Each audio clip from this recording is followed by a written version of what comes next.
नमस्कार दर्शकों, आप देख रहे हैं कमल राष्ट्रीय। मैं हूं आपके साथ मानसी जैन। आइए नजर डालते हैं इस वक्त की हेडलाइंस पर।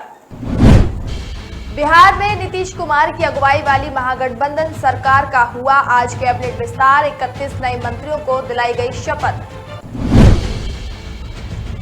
ओवैसी ने आलापा 370 का राग बोले, मोदी सरकार ने सोचा था होगा फायदा, लेकिन कश्मीरी पंडित भाइयों पर हो रहे हैं लगातार हमले। अमूल के बाद मदर डेयरी ने भी दिया कस्टमर्स को झटका, बढ़ाए दूध के दाम। जम्मू कश्मीर के पहलगाम में बड़ा हादसा, 39 जवानों को लेकर जा रही बस दुर्घटनाग्रस्त, 8 शहीद।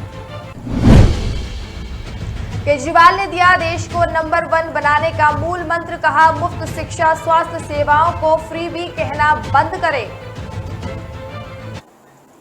बिहार में नीतीश कुमार की अगुवाई वाली महागठबंधन सरकार का आज कैबिनेट विस्तार हो गया है। 31 नए मंत्रियों को शपथ दिलाई गई है। भाजपा का दामन छोड़ तेजस्वी यादव के साथ महागठबंधन करने वाले नीतीश कैबिनेट के नए मंत्रियों ने राजभवन में होने वाले समारोह में शपथ ली। राज्यपाल फागू चौहान ने सबसे पहले 5 विधायकों को मंत्री पद की शपथ दिलाई। आज आरजेडी कोटे से 16, जेडीयू से 11 और कांग्रेस के 2 मंत्रियों ने शपथ ली। वहीं तेज प्रताप के विभाग पर सस्पेंस है। वहीं शपथ ग्रहण के बाद सीएम नीतीश कुमार ने कहा कि कुछ देर में मंत्रालयों का बंटवारा भी हो जाएगा। उन्होंने कहा कि आज वे कैबिनेट की बैठक भी लेंगे। जेडीयू से विजय कुमार चौधरी मंत्री बन गए हैं। चौधरी पहले भी पूर्व सरकार में शिक्षा मंत्री थे। विजेंद्र यादव ने भी शपथ ले ली है, ये सुपौल से विधायक हैं। आलोक मेहता ने भी मंत्री पद की शपथ ले ली है। आलोक उजियारपुर से सांसद और बिहार सरकार में मंत्री भी रह चुके हैं। आलोक मेहता पर 3 आपराधिक मामले दर्ज हैं और ये 7 करोड़ 36 लाख की संपत्ति के मालिक हैं। इसके अलावा लालू यादव के बड़े बेटे तेज प्रताप यादव ने भी मंत्री पद की शपथ ले ली है। तेज प्रताप 12वीं तक की शिक्षा ग्रहण की है।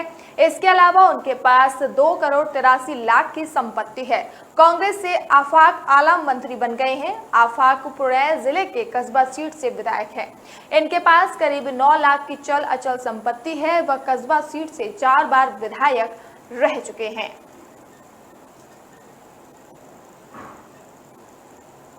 जम्मू कश्मीर के शोपिया जिले में 2 कश्मीरी पंडित भाइयों पर हुए आतंकी हमले को लेकर सियासी बयानबाजी शुरू हो गई है। कश्मीरी पंडितों पर हुए आतंकी हमले के बहाने आईएमआईएम प्रमुख असदुद्दीन ओवैसी ने एक बार फिर अनुच्छेद 370 का राग अलापना शुरू कर दिया है, जिसे मोदी सरकार ने कश्मीर से हटा दिया था। ओवैसी ने कहा कि मोदी सरकार ने सोचा था कि 370 हटाने से कश्मीरी पंडितों को फायदा होगा, लेकिन वे असुरक्षित हैं। असदुद्दीन ने अपने बयान में कहा कि कश्मीर में बीजेपी द्वारा नियुक्त एलजी है, मोदी का प्रशासन है, वो नाकाम साबित हुआ। 370 हटाया गया है कि कश्मीर पंडित को फायदा हो, लेकिन वो असुरक्षित हैं। कश्मीरी पंडित छोड़कर जाना चाहते हैं, ये मोदी सरकार की नाकामी है। इस पर गृह मंत्री अमित शाह को जवाब देना चाहिए। वहीं शोपिया में कश्मीरी पंडित भाइयों पर हुए आतंकी हमले को लेकर कांग्रेस ने प्रेस कॉन्फ्रेंस कर मोदी सरकार से जवाब मांगा है। कांग्रेस नेता पवन खेड़ा ने प्रेस कॉन्फ्रेंस के जरिए कहा कि समय आ गया है कि पीएम और गृह मंत्री अमित अपनी कश्मीर नीति को लेकर देश को संबोधित करें और उन्हें श्वेत पत्र पेश करें। उन्होंने कहा कि मोदी सरकार बताएं कि आखिर क्यों उसकी कश्मीर नीति विफल रही है। जम्मू कश्मीर पुलिस के अनुसार दोनों भाई शोपिया के चोटी गांव में एक सेब के बागान में थे, तभी आतंकियों ने उन पर गोलीबारी कर दी। दोनों कश्मीरी भाइयों की पहचान सुनील कुमार और पिंटू कुमार के रूप में हुई है, जिनमें से एक की मौत हो गई है, दूसरा गंभीर रूप से घायल बताया जा रहा है। आतंकी हमले बाद में पुलिस ने इलाके की घेराबंदी कर दी है। कश्मीर में 24 घंटे में आतंकी हमले की ये दूसरी घटना बताई जा रही है। वहीं पिछले 8 महीनों में कश्मीर में आतंकियों ने 27 लोगों की हत्या का टारगेट किलिंग के तहत की है। मरने वाले लोगों में पुलिसकर्मी, मुस्लिम समुदाय के लोग और बाहरी मजदूर भी शामिल हैं। अमूल दूध के दाम 2 रुपए बढ़ाने के बाद मदर डेयरी ने भी दूध के दाम बढ़ाने का फैसला किया है। इससे कस्टमर्स को महंगाई का एक और झटका लगने वाला है। कंपनी ने ऐलान किया है कि वे अपनी दूध के 2 रुपए प्रति लीटर की बढ़ोतरी की है। ये नई दरें 17 अगस्त 2022 यानी कल से लागू हो जाएंगी। इससे पहले आज ही देश की बड़ी दूध कंपनी अमूल ने भी अपने दूध के दाम में 2 रुपए प्रति लीटर की बढ़ोतरी करने का फैसला किया है। ये दरें भी 17 अगस्त 2022 से लागू होंगी।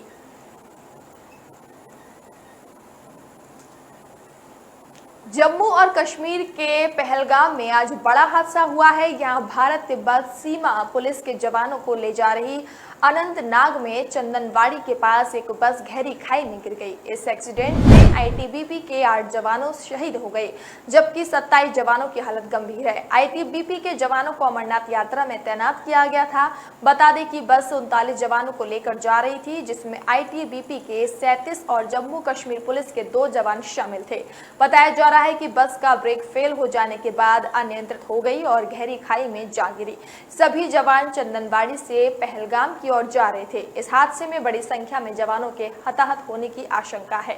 अधिक जानकारी की प्रतीक्षा है। सभी जवान अमरनाथ यात्रा की ड्यूटी से लौट रहे थे, जो जम्मू कश्मीर पुलिस की बस में सवार थे। बता दें कि बस में सवार सभी जवान घायल हैं। सभी को अस्पताल ले जाया गया है। घटना सुबह 11 बजे की है। घायल जवानों को अनंतनाग में स्थित अस्पताल में उपचार के लिए ले जाया गया। अनंतनाग के जीएमसी अस्पताल में घायल जवानों का इलाज करने वाले डॉक्टर सैयद तारिक ने बताया कि अभी करीब 30 मरीज आए हैं, जिनका उपचार किया जा रहा है। हम और हमारे सारे डॉक्टर पूरी तरह से तैयार हैं। वहीं 27 जवानों की हालत गंभीर बताई जा रही है, जबकि जरूरत पड़ने पर घायल जवानों को इलाज के लिए बाहर भी ले जाया जा सकता है। बिहार के पूर्व मंत्री शहनवाज हुसैन ने घटना पर दुख जताया है। उन्होंने ट्वीट कर कहा कि कश्मीर के पहलगाम में हुआ हादसा अत्यंत दुखद है। अमरनाथ यात्रा में लगी आईटीबी की बस खाई में गिरने से कई जवानों के शहीद होने और जख्मी होने की खबर से अत्यंत पीड़ा हुई है। शहीदों के परिजनों से गहरी संवेदना व्यक्त करते हुए घायल जवानों के जल्द स्वस्थ होने के लिए दुआ करता हूं।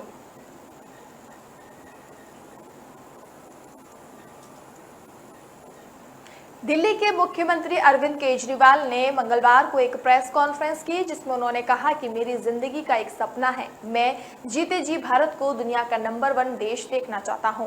उन्होंने कहा कि मैं चाहता हूं कि भारत एक अमीर देश बने, लेकिन भारत एक अमीर देश तब ही बन पाएगा जब हर एक भारतवासी अमीर होगा। दिल्ली सीएम ने कहा कि भारत को अमीर बनने के लिए हर भारतवासी को अमीर बनाना होगा, हर गरीब को अमीर बनाना होगा। उन्होंने कहा कि गरीब मजदूर प्लम्बर अपने बच्चों को सरकारी स्कूल में पढ़ने के लिए भेजता है, लेकिन स्कूलों की दशा ही ठीक नहीं है। यदि हम गरीब बच्चों के लिए स्कूलों को ठीक कर देते हैं तो उसमें क्या ही बुराई है। अच्छे स्कूलों में गरीब का बच्चा भी शानदार पढ़ाई करके अच्छा इंजीनियर या बिजनेसमैन बन सकता है। अरविंद केजरीवाल ने कहा कि मैं केंद्रों को ऑफर देना चाहता हूं कि वह हमारी सेवाओं का इस्तेमाल करें। भारतीय मिलकर ये काम करेंगे, मगर इसे फ्री का बीच कहना बंद करो। केजरीवाल ने कहा कि दिल्ली में हर व्यक्ति का सारा इलाज मुफ्त है, हमें सरकारी सिस्टम को दुरुस्त करना है। उन्होंने कहा कि सुनने में आता है कि सरकारी स्कूल व अस्पतालों का बड़ा किया जा रहा है, ताकि निजी स्कूल अस्पताल में ले जाए गए लोग जाएं। उन्होंने कहा कि किस सरकार के पास से ये पैसा है कि नहीं। जब दिल्ली में हम शिक्षा और इलाज मुफ्त कर सकते हैं, तो ये पूरे देश में क्यों नहीं किया जा सकता।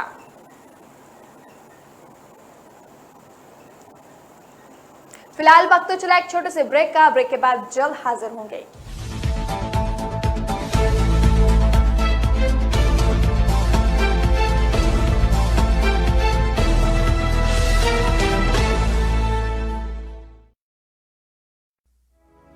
लोग मुझे कभी बहुत अच्छा समझते हैं, कभी बहुत बुरा। How insensitive. भगवान जैसे है हमारे लिए। एनी टेस्ट जरूरी है क्या? जान बचाई है मेरे बेटे की। ठीक से देखा ही नहीं, सिर्फ 2 मिनट। लोगों की बातों का असर मैं अपने काम पे नहीं पड़ने देता। मैं जो करता हूं वो अपने पेशेंस के लिए करता हूं। अगर मेरे पास सिर्फ 2 मिनट है, तो शायद इसलिए क्योंकि कोई और क्रिटिकल है। अगर मैं 1 से ज्यादा टेस्ट करवा रहा हूं, वो इसलिए क्योंकि मेरे ट्रीटमेंट में डाउट की जगह नहीं। अगर मैं स्ट्रिक्ट या इनसेंसिटिव हूं, वो इसलिए क्योंकि आपकी हेल्थ सबसे इंपॉर्टेंट है। तो लोग मुझे चाहे अच्छा समझे या बुरा, मैं उनसे कहता हूं थैंक यू, क्योंकि वो मुझे रोकते नहीं बल्कि याद दिलाते हैं कि मुझे मेरे पेशेंट्स के लिए क्या करना है।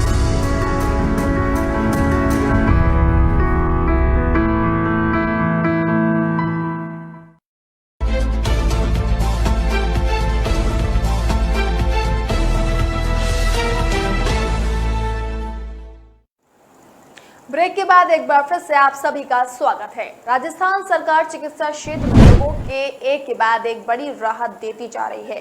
फ्री दवाओं के साथ कई टेस्ट और चिकित्सा सुविधा निःशुल्क कर दी गई है। मुख्यमंत्री अशोक गहलोत ने कहा है, जो कि किडनी ट्रांसप्लांट से जुड़ा एक अहम फैसला लिया है। सीएम गहलोत ने ट्रांसप्लांट के राहत पैकेज को दोगुना कर दिया है, जिसमें अब लोगों की जेब खर्च नहीं होगी, साथ ही फॉलोअप सुविधा भी दी गई है। दरअसल राज्य के अस्पतालों और जिले के प्रशासन ने किडनी ट्रांसप्लांट पैकेज की दर बढ़ाने के सुझाव को सरकार को दिए थे, ताकि गरीब लोगों को और राहत मिल पाए, जिसे अब लागू करने के आदेश चिकित्सा विभाग द्वारा जारी किया गया है। चिरंजीवी योजना में अब किडनी ट्रांसप्लांट की राशि 3,62,918 रुपए से बढ़ाकर 6,13,823 रुपए कर दी गई है। साथ ही किडनी ट्रांसप्लांट से जुड़े पैकेज में फॉलोअप और सुविधाओं के लिए एक नया पैकेज भी जोड़ा गया है। इसके जुड़ने से किडनी ट्रांसप्लांट पैकेज की संख्या 5 से बढ़कर 6 हो गई है। इस बढ़ी हुई दर और नए पैकेज से अस्पताल मरीज का और बेहतर ढंग से इलाज कर पाएंगे। मरीजों को इस महंगे ऑपरेशन में कोई समस्या नहीं आएगी। पूरी चिकित्सा सुविधा निजी हॉस्पिटल में निःशुल्क हो जाएगी। किडनी ट्रांसप्लांट के तहत सर्जरी के पैकेज दर को 2,15,595 से बढ़ाकर 3,19,500 रुपए कर दिया गया है। रीनल ट्रांसप्लांट इंडक्शन के लिए बनाए गए पैकेज में 1,47,323 रुपए का लाभ मरीज को मिल जाएगा। ट्रांसप्लांट के बाद मरीज की बेहतर देखभाल के लिए 1 साल तक चलने वाले दवाइयों के लिए 3 पैकेज में 1,40,000 का प्रावधान किया गया है। 1,47,000 रुपए का नया package renal transplant intervention for acute rejection post transplant complication का नाम का नया पैकेज बनाया गया है। जम्मू कश्मीर के शोपियां में आतंकियों ने 2 कश्मीर पंडित भाइयों को गोली मार दी। इस हमले में एक शख्स की मौत हो गई और दूसरे की हालत गंभीर है। इस बीच कश्मीर में लगातार हो रही टारगेट किलिंग पर कांग्रेस ने प्रेस कॉन्फ्रेंस कर बीजेपी पर जमकर निशाना साधा। प्रेस कॉन्फ्रेंस के दौरान कश्मीर में एक और पंडित की हत्या पर पवन खेड़ा ने कहा कि समय आ गया है कि पीएम और गृह मंत्री अपनी कश्मीर नीति को लेकर देश को संबोधित करें और श्वेत पत्र पेश करें कि आखिर क्यों उनकी कश्मीर नीति विफल रही। उन्होंने कहा कि कश्मीर के लोगों ने तिरंगा झंडा अपने घर में फहराया, जिससे घबराकर पाकिस्तानी आतंकवादी ये काम कर रहे हैं। कायर हैं आतंकी। पाकिस्तान कश्मीर में खूनी खेल खेलना चाहता है। टारगेट किलिंग को लेकर जम्मू कश्मीर के आईजीपी ने कहा, महिलाओं, बच्चों, निहत्थे पुलिस वालों और बाहरी मजदूरों समेत निर्दोष नागरिकों को निशाना बनाकर आतंकवादी घाटी में हमारे शांति लाने के प्रयास को नहीं रोक सकते। कश्मीर के सभी 3 इलाकों में विशेष रूप से विदेशी आतंकवादियों के खिलाफ हमारे सिटी ऑपरेशन एक साथ जारी रहेंगे। बता दें कि हाल ही में बड़गांव जिले के वाटर हिल इलाके में आतंकियों और सुरक्षा बलों के बीच मुठभेड़ में कश्मीर में टारगेट किलिंग में शामिल रहा आतंकी लतीफ राथर मारा गया था। लतीफ राथर के मारे जाने के बाद कश्मीर में आम नागरिकों पर हमले की ये लगातार दूसरी घटना है। स्वतंत्रता दिवस के मौके पर कल भले ही ड्राई डे की बात कही जा रही थी, लेकिन इसके बाद भी धड़ल्ले से लोग नशे का सेवन करते नजर आए। हद तो तब हो गई जब ये राजस्थान के सरकारी स्कूल में नशीला पदार्थ परोसा गया। ग्रामीण स्कूल में ही बैठकर नशा करने लगे। इस मामले से जुड़ा एक वीडियो वायरल होने के बाद प्रशासन में हड़कंप मच गया। सोशल मीडिया पर वीडियो आने के बाद लोग कार्रवाई की मांग कर रहे हैं। ये मामला गुड़ा मालिनी थाना क्षेत्र के रावली नाड़ी स्कूल का बताया जा रहा है। मामले की जांच की जा रही है। दरअसल सोमवार को 15 अगस्त को बाड़मेर के गुड़ा मालिनी इलाके के रावली नाड़ी स्कूल में सुबह स्वतंत्रता दिवस के प्रोग्राम का आयोजन हुआ, जिसमें बड़ी संख्या में लोग शामिल हुए। करीब 12 बजे प्रोग्राम पूरा हो चुका था। इसके बाद करीब 1 दर्जन ग्रामीण और जनप्रतिनिधि स्कूल के बरामदे में ही दरी बिछाकर बैठ गए, जिन्होंने एक दूसरे को अफीम का सेवन करने के लिए मनुहार भी की। इस दौरान स्कूल में कुछ बच्चे भी नजर आए। वहीं वीडियो वायरल होने के बाद प्रशासन और शिक्षा विभाग हरकत में आया। हालांकि अभी तक कोई भी कार्रवाई नहीं हुई। शिक्षा विभाग की माने तो मामले में बच्चों के बयान होने के बाद ही पूरे मामले का पता चल पाएगा। इस पूरी घटना की वीडियो सोशल मीडिया पर जमकर वायरल हो रही है, जिनमें किसी में नशा करने की तो किसी में ब्याज पर पैसे की बात भी कही जाती देखी जा सकती है। बता दें कि राजस्थान में ये पहला मामला नहीं है जब किसी सरकारी स्कूल में इस तरीके से नशे का मामला सामने आया हो। इससे पहले भी होली और दीपावली के बाद पुलिस थानों में ऐसे खुले में नशे करने का मामला सामने आ चुका है। हालांकि सरकारी तंत्र का हिस्सा होने के चलते किसी पर भी कोई कार्रवाई नहीं होती है।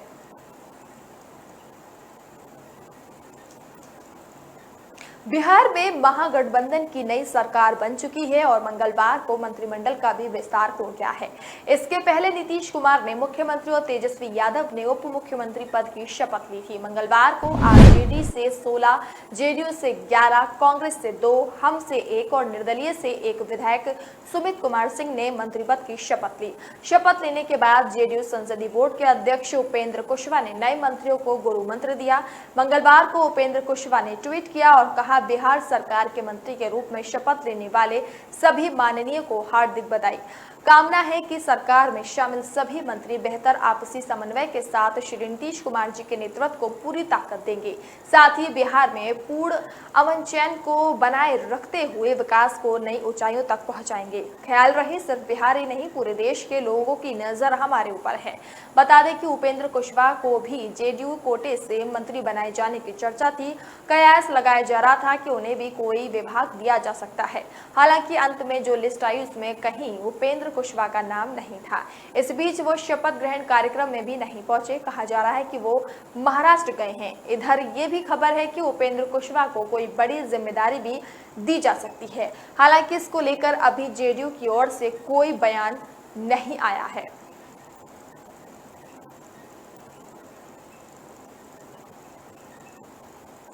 पूर्वी चंपारण के रामगढ़वा प्रखंड के चंपापुर टोला प्रसूतिपुर में सोमवार की रात गैस सिलेंडर फटने से एक व्यक्ति की मौत हो गई, वहीं दर्जनों लोग घायल हो गए। धमाका इतना जोरदार था कि 2 लोगों का चारों पैर कट गए और देर रात अगली गई घटना हुई थी। धमाके से आसपास का इलाका दहल उठा। स्थानीय लोगों की माने तो मवेशी को मच्छर से निजात दिलाने के लिए घास की घर लगाई गई थी। ऐसा लगता है कि उसी से आग लग गई। मृतक की पहचान स्थानीय निवासी मनोज साहा के रूप में हुई है।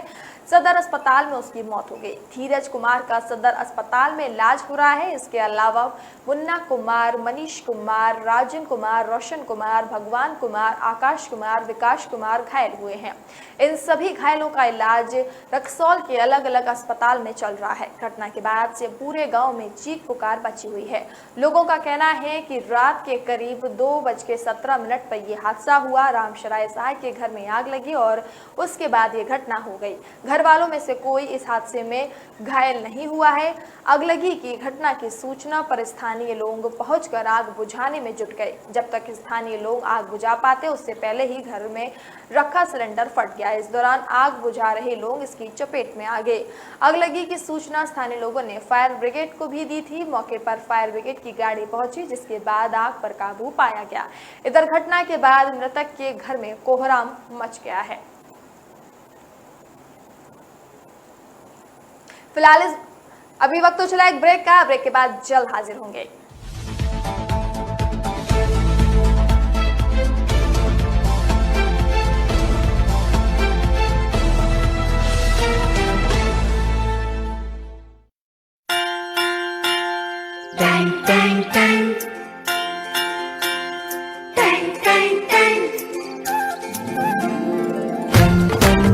सुनो घंटी बजी स्कूल की, चलो स्कूल तुमको पुकारे। पल पल पल रोशनी जो मिली स्कूल की, जगमगाओगे तुम बन के तारे।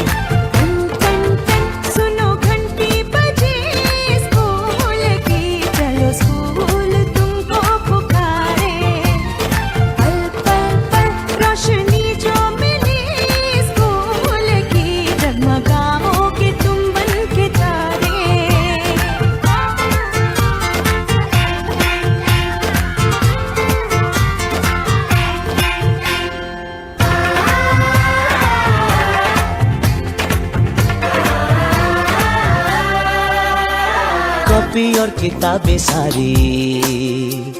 स्कूल देगा, स्कूल देगा, यूनिफॉर्म भी तुम्हारी। स्कूल देगा, स्कूल देगा।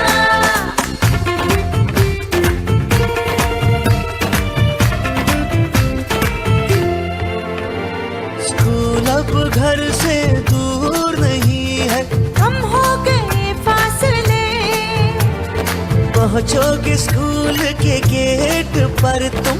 थोड़ा सा भी जो चले, प्यार और नरमी से तुमको पढ़ाएंगे टीचर है ऐसे भले।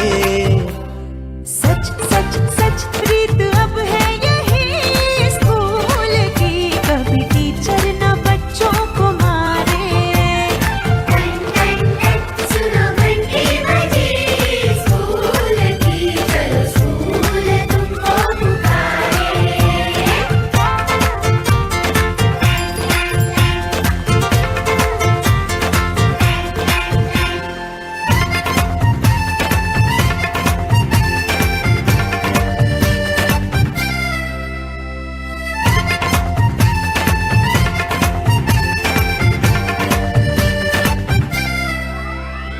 लाइब्रेरी में जो पढ़ना हो, स्कूल देगा, स्कूल देगा, दोपहर में खाना भी दो। और स्कूल देगा, स्कूल देगा।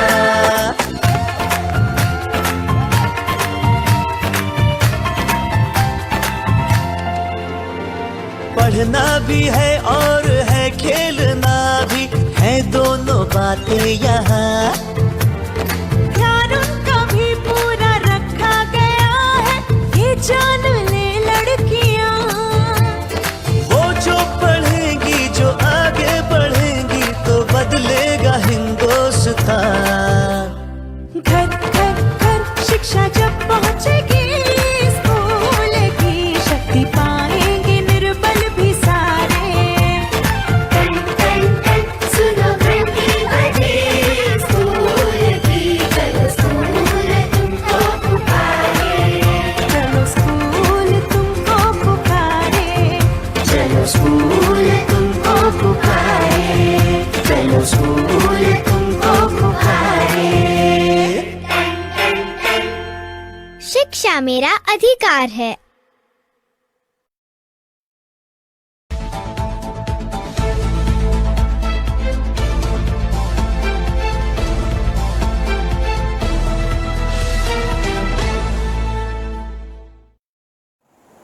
ब्रेक के बाद एक बार फिर से आप सभी का स्वागत है। स्वतंत्रता दिवस के मौके पर पंजाब के सीएम भगवंत मान ने सोमवार को गुरु नानक स्टेडियम में 3600 सफाई कर्मचारियों को बड़ा तोहफा दिया। भगवंत मान ने 3600 सफाई कर्मचारियों को परमानेंट जॉब का लेटर दिया। गुरु नानक स्टेडियम में 2 सफाई कर्मियों दीपल कुमार और मोनिका को सांकेतिक तौर पर पत्र सौंप कर इस मुहिम की शुरुआत की। मुख्यमंत्री ने कहा कि सफाई कर्मियों के कल्याण के लिए राज्य सरकार प्रतिबद्ध है। आगे उन्होंने कहा कि म्युनिसिपल कॉरपोरेशन के साथ तकरीबन 3600 सफाई कर्मचारी सफाई मित्र ठेके पर काम कर रहे हैं, जिनकी सेवाओं को अब पंजाब सरकार द्वारा पक्का कर दिया गया है। भगवंत मान ने कहा कि ये मुहिम आज सांकेतिक तौर पर शुरू की गई है। बचे कर्मचारियों को भी आने वाले दिनों में सेवाएं पक्की करने के पत्र जारी कर दिए जाएंगे। इस दौरान भगवंत मान ने लुधियाना पुलिस कमिश्नरेट की नई वेबसाइट भी लॉन्च की है। सीएम मान ने कहा कि इस वेबसाइट पर लोग अपनी शिकायतें ऑनलाइन दर्ज करवा सकेंगे, जिसके बाद वे घर बैठे बैठे इन शिकायतों पर कोई कार्रवाई पर नजर भी रख सकेंगे और रिपोर्ट ले सकेंगे। इस वेबसाइट के द्वारा लोग पीसीसी रिपोर्ट, एफआईआर डाउनलोड, सभी अधिकारियों, थाना प्रमुख और अन्य लोगों के संपर्क के नंबर भी हासिल कर सकेंगे। मुख्यमंत्री भगवंत मान ने सोमवार को भारत की आजादी के 75 साल पूरे होने पर राज्य के लोगों को 75 आम आदमी क्लिनिक समर्पित किए। सीएम मान ने गुरु नानक स्टेडियम में हुए समारोह के दौरान राष्ट्रीय ध्वज फहराते हुए कहा कि ये मोहल्ला क्लिनिक मरीजों को मुफ्त में दवा देने के अलावा लगभग 100 प्रकार के टेस्ट मुफ्त में करेंगे। गुरु नानक स्टेडियम में सरकारी कार्यक्रम में राष्ट्र ध्वज फहराने के बाद सीएम मान ने एक अलग कार्यक्रम में क्लिनिक का उद्घाटन किया और कहा कि उनकी पार्टी ने एक चुनावी वादा पूरा कर दिया है।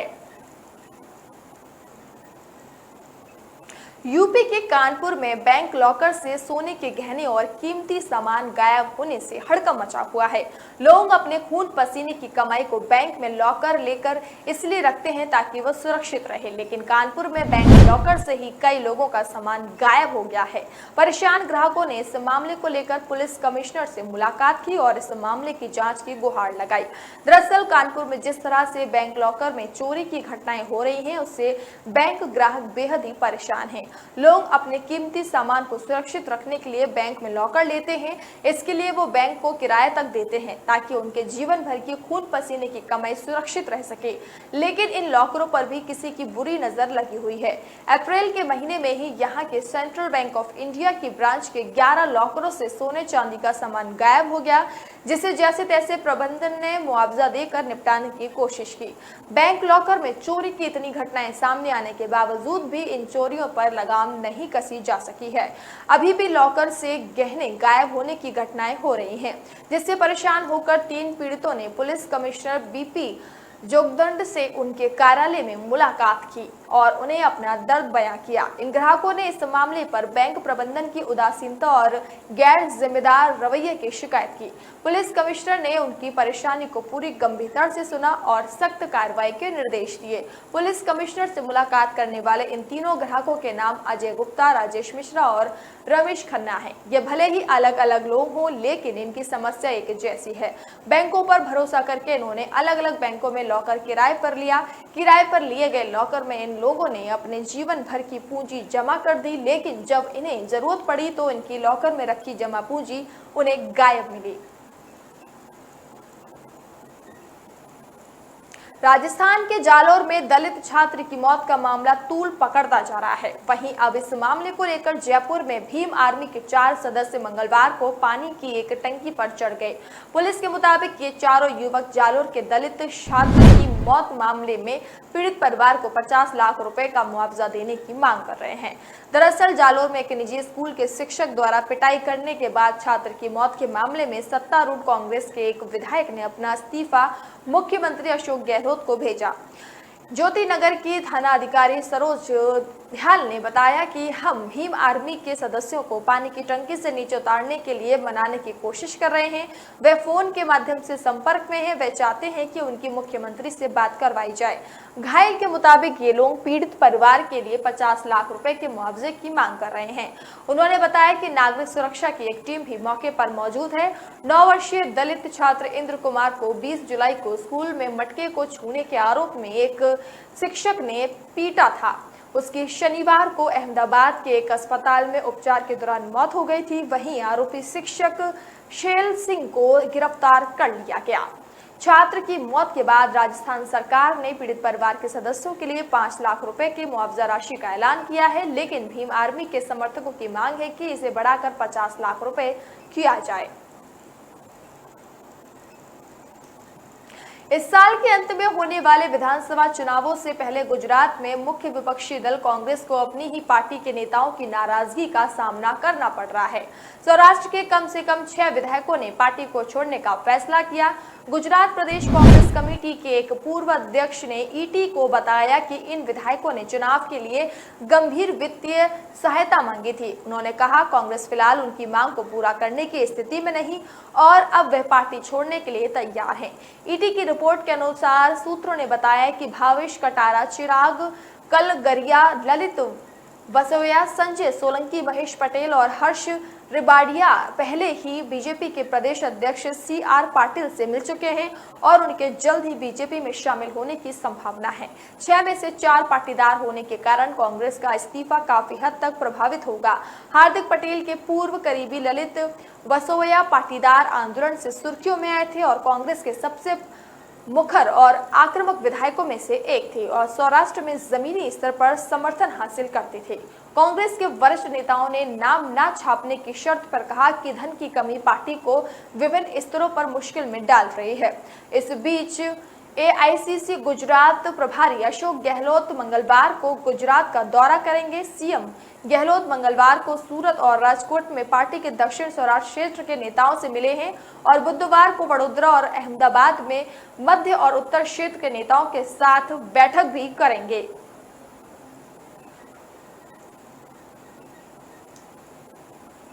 दिल्ली उच्च न्यायालय ने मंगलवार को नेशनल स्टॉक एक्सचेंज के कर्मचारियों की कथित अवैध फोन टेपिंग और जासूसी से जुड़े धन शोधन मामले में मुंबई के पूर्व पुलिस आयुक्त संजय पांडे की ओर से दाखिल जमानत याचिका पर प्रवर्तन निदेशालय का रुख जाना है। न्यायमूर्ति के जसमीत सिंह ने पांडे की जमानत अर्जी पर ईडी को नोटिस जारी करते हुए उसे स्थित रिपोर्ट दाखिल करने का निर्देश दिया। न्यायाधीश ने पांडे और उनकी कंपनी आईसेक सर्विस प्राइवेट लिमिटेड द्वारा दायर अलग अलग याचिकाओं पर केंद्रीय अन्वेषण ब्यूरो को नोटिस जारी कर उससे भी जवाब मांगा है। इन याचिकाओं में कथित फोन टेपिंग के संबंध में एजेंसी द्वारा भारतीय दंड संहिता, भारतीय टेलीग्राफ अधिनियम और भ्रष्टाचार निवारण अधिनियम की विभिन्न धाराओं के तहत दर्ज प्राथमिकी को रद्द करने की मांग की गई है। सीबीआई के मुताबिक आईसेक ने अन्य आरोपियों के साथ साजिश करते हुए 2009 से 2017 के बीच एनएसई में एमटीएनएल लाइनों को अवैध रूप से इंटरसेप्ट कर गुप्त रूप से नजर रखना किया गया था और विभिन्न एनएसई अधिकारियों के कॉल रिकॉर्ड किए। जांच एजेंसी का आरोप है कि आईसेक द्वारा सक्षम प्राधिकारियों की अनुमति के बिना टेलीफोन की निगरानी की गई थी, जो भारतीय टेलीग्राफ अधिनियम के प्रावधानों के खिलाफ है। यही नहीं, सीबीआई का यह भी आरोप है कि एनएसई कर्मचारियों को उनके फोन कॉल रिकॉर्ड करने की ना तो जानकारी दी गई थी, ना ही इस बाबत उनकी सहमति ली गई थी। ईडी ने पांडे को 19 जुलाई को गिरफ्तार किया था और वे फिलहाल न्यायिक हिरासत में हैं। जमानत अर्जी खारिज करने के निचली अदालत के फैसले को चुनौती देने वाले पांडे की तरफ से पेश वरिष्ठ अधिवक्ता मुकुल रोहतगी ने उच्च न्यायालय से याचिका पर जल्द सुनवाई करने की अपील की है। उन्होंने कहा कि पांडे एक वरिष्ठ नागरिक हैं, वे पुलिस आयुक्त रह चुके हैं, वे भागने वाले नहीं हैं। पांडे की तरफ से ये भी तर्क दिया गया कि सीबीआई की प्राथमिकी को इस आधार पर रद्द कर दिया जाना चाहिए कि मुंबई के पूर्व पुलिस आयुक्त के खिलाफ ऐसा कोई अपराध नहीं बनता, जैसा कि जांच एजेंसी ने आरोप लगाए हैं। फिलहाल इस बुलेटिन में इतना ही। अब मुझे दीजिए इजाजत। नमस्कार।